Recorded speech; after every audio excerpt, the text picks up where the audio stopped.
السلام عليكم ورحمة الله وبركاته. هنشرح ازاي نعمل كاوية لحام باستخدام ادوات بسيطة جدا. اول حاجة محتاجين خشبة ومسمارين مش مهم حجمهم، محتاجين قفازين زي دول يكونوا من نحاس. دول طبعا بيبقوا موجودين في الترانسات بتاعة اللمبة المتر 20. محتاجين سنين حقنة، هما دول سنين حقنة بس الشغل كلهم.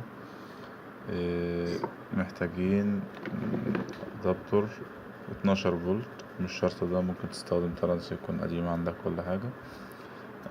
هنبدأ بتثبيت القواعد النحاسية دي، هنبدأ نثبتها في المسامير. هثبتها وأكمل لحضرتك.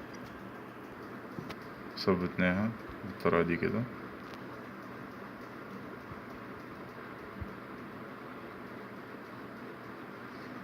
تمام، هنبدأ نثبت سن الحقنة هنا كده، وأثبتهم وأكمل لحضرتك. بعد ما ثبتنا سنين الحقنة نحاول نخليهم يلمسوا بعض كده بالطريقة دي.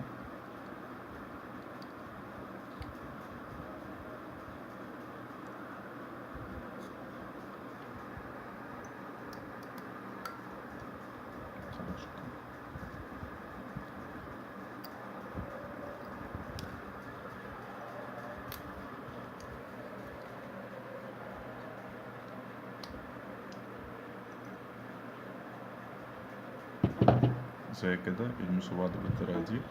بعد كده هنجيب طرف الموجب من الأدابتر. انتوا ممكن طبعا تزودوا فيها، تعملوا زرار، تعملوا أي حاجة. تجيب الطرف الموجب تلفه كده، نجيب الطرف السالب تلفه كده. تمام، وتوصل ده بالكهرباء وتظبط الأدابتور. يعني هو مش يعني لو عندك أدابتور زي ده بتظبطه على 12 فولت، ما عندكش بتجيب أدابتور عادي 12 فولت. بتبدأ هنا تلاحظ، بص الكاوية بتبدأ تحمر، مش عارف إن كانت باينة معاك ولا لأ. يعني ثواني أطفي الفلاش.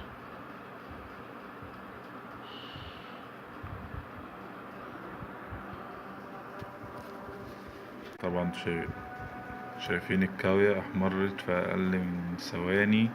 وفي ناس بتستخدمها بتفحر بيها في الخشب، بتكتب بيها على الخشب.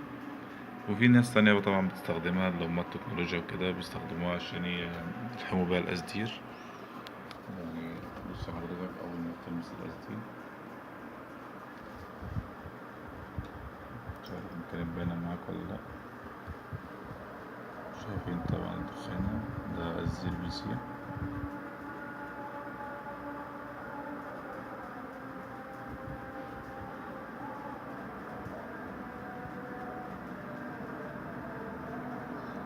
شكرا طبعا على مشاهدتكم، ولو الفيديو عجبكم لايك وسبسكرايب.